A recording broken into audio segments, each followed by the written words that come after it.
Hey,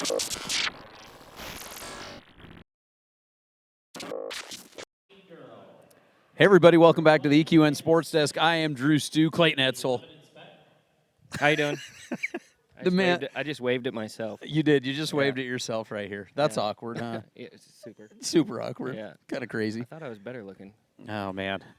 We can AI this probably. We'll it. fix that with AI, I Appreciate think. it. Yeah, we'll make me skinny and you better looking. I like it. All right. Perfect.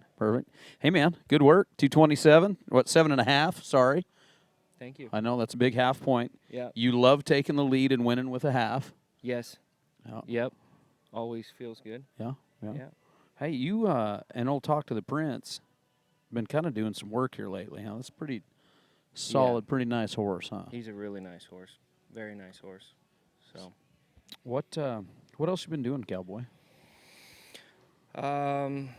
So like as far as in life? Yeah.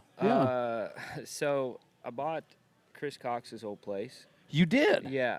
So I leased it for years. Okay. And then finally got it bought last October. Yeah. And so now I've been fixing all the stuff that I haven't fixed for 3.5 years. Oh, now you have to. Yes.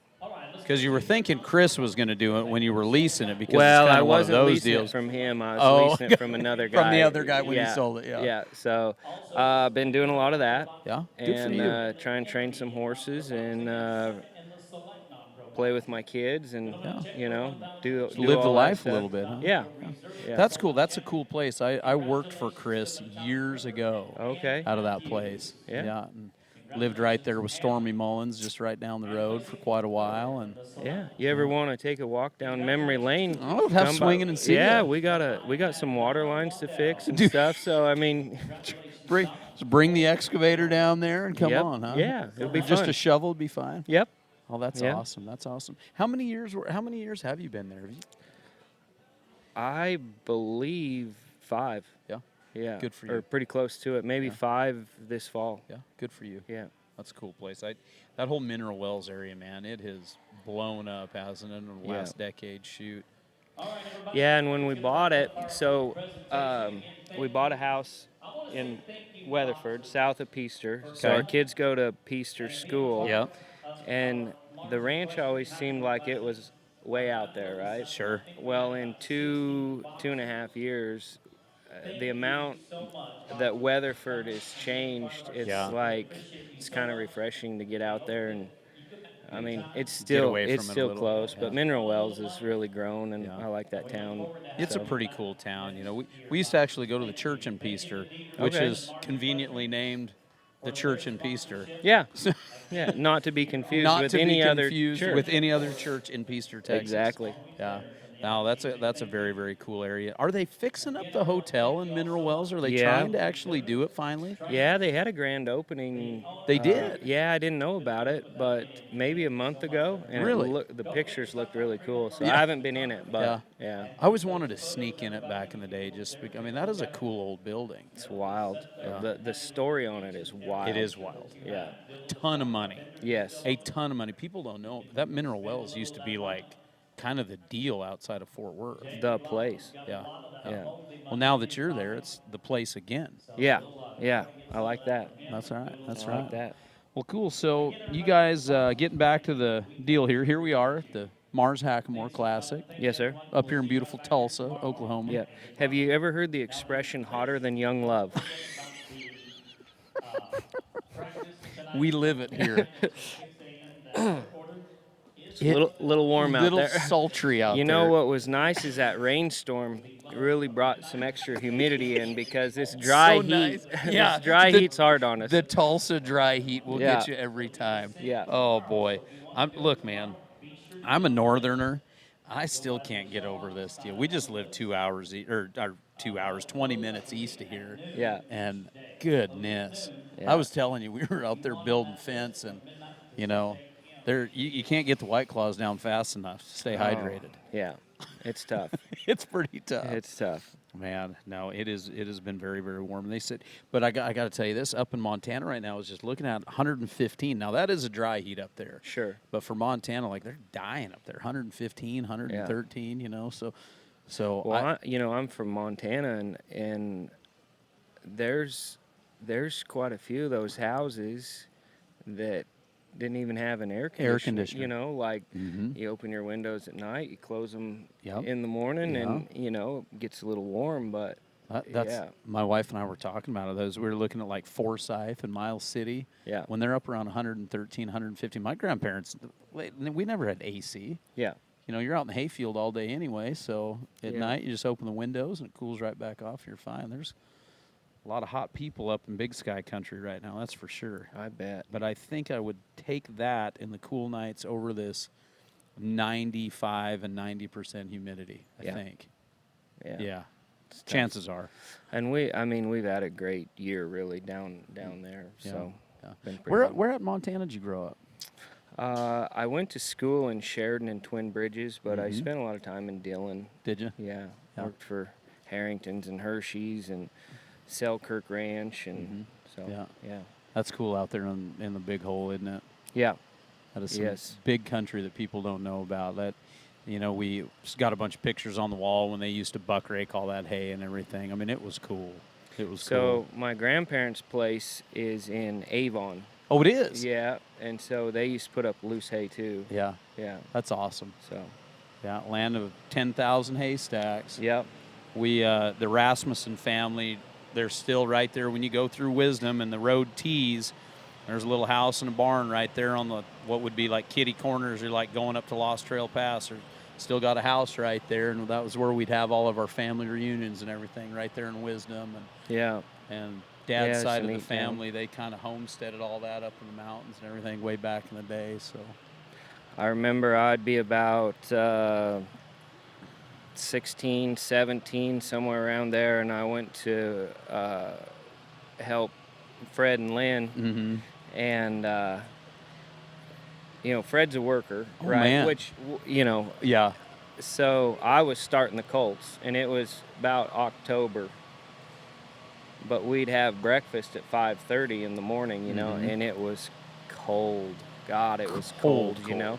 So I'd go down and have breakfast at the cookhouse, and then I'm like, a horse trainer doesn't start at 5:45 on a frosty fall morning, Yeah.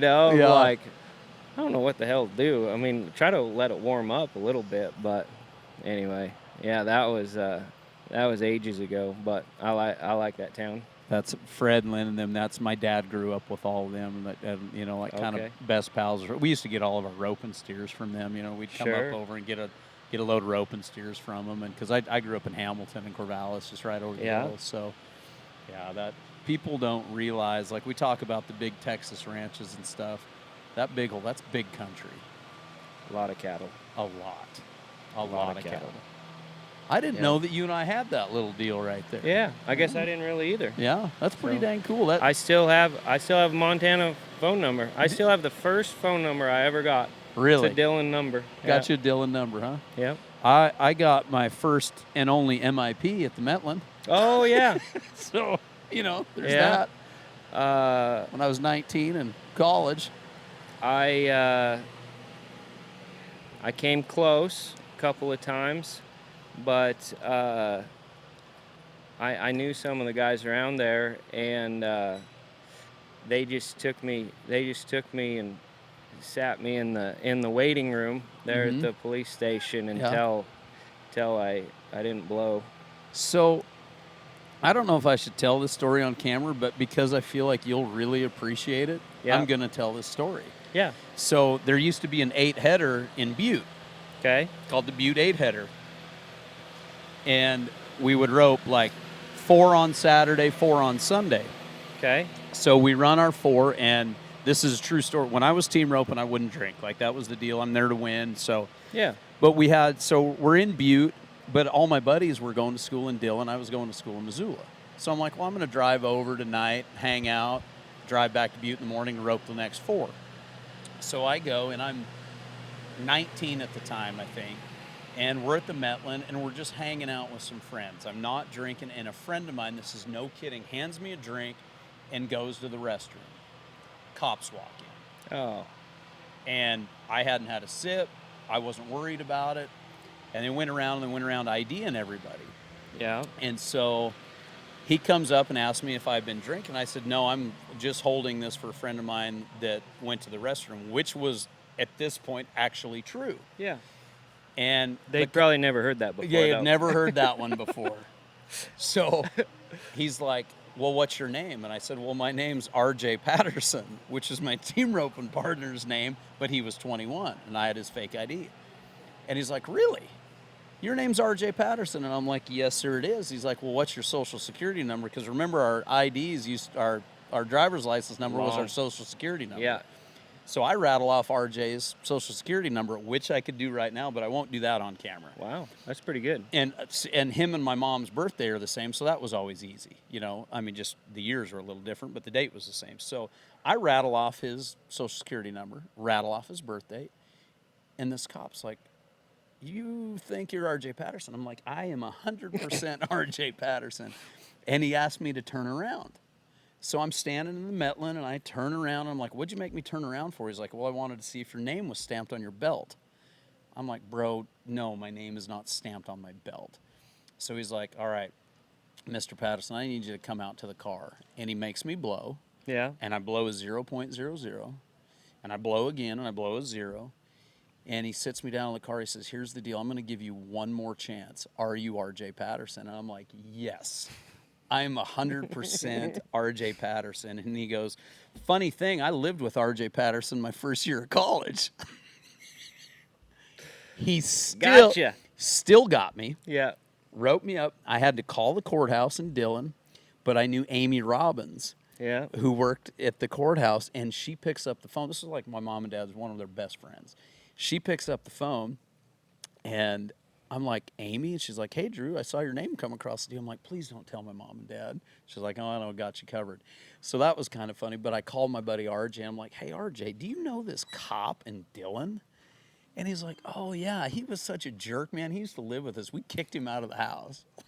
So that was the cop that gave me my MIP in Dillon, and I wouldn't even drink. So. I can't believe he did that after the whole deal. Yeah. Yeah. So there's that story that we probably didn't sign up for today, but we got anyway. That's all right. Yeah. I could tell you some stories about the Metlin and Dillon, but we probably don't have enough time for that. Yeah, we'll do that. That's the after the show. Yeah. Yeah, for sure. Dang. Well, that's great. Well, we learned something about each other here today. Right. That's what it's all about, right? That's right, yeah. All right, back to horse showing. All right. Cue the video. Hey, what about this horse right here, though, for real? Oh, he's such a nice horse.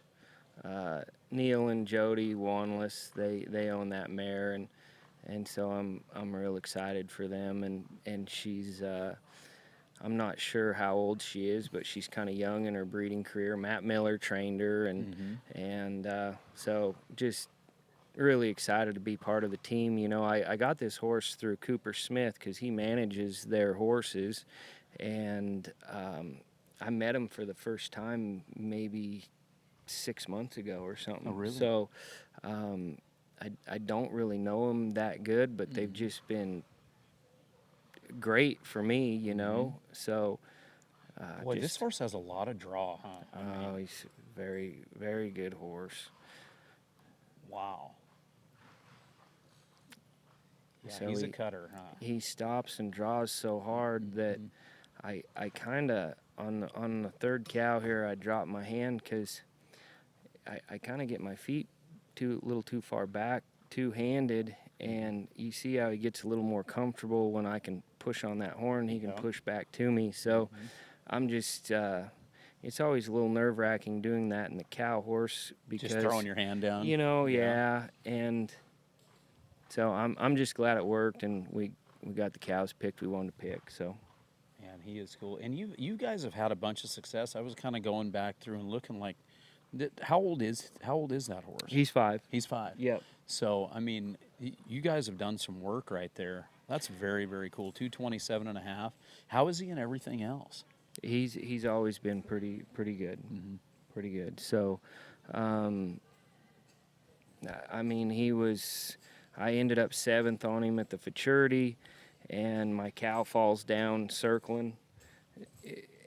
You know, so he's always been. He's always right he's there. He's a finalist. He's Yeah. he's always in. I think I was second at the stakes on him. Yeah, I saw that. So just a very very talented horse. Awesome. Very good. So what do we got next? When are you up next on him? Tomorrow's fence work. Okay. So Gotcha. hopefully that goes good and we get another go on Sunday or Saturday. Yeah. What was the reining like? 18.5. Oh, so good. Yeah, I probably should have rode him in a Hackamore more. He's a little green there, and that showed. But yeah, he was good. Hey, so talk to me. That's one thing that I've asked a few guys, kind of off camera, just for my own knowledge on this. So the Hackamore, talk to me about the training in the Hackamore. Like, how much time are you putting in on these horses in the hack? Like, how does that even work in the training schedule? I don't even know what I'm talking about when I talk about that. Well, I used to think I was really good at the Hackamore, but that was back when I was still day working and branding some calves and stuff, and I think anytime, like the bridle and the Hackamore, I mean, it's like a boot, right? The more you wear it, the better it feels. Sure. So the hard thing to do is to try and put a horse in the Hackamore an hour a day. I don't know if that's the number, but you get what I'm saying. Absolutely. Right? Yeah, I do. Even if it was just trailing the cows back after you branded them, hang that Hackamore on them or the bridle or whatever it might be. Just get you and him used to the feel a little bit. Just learn to just pack it. Yeah. And I think that's the hardest thing is giving yourself enough time that horse gets comfortable in it. Gotcha.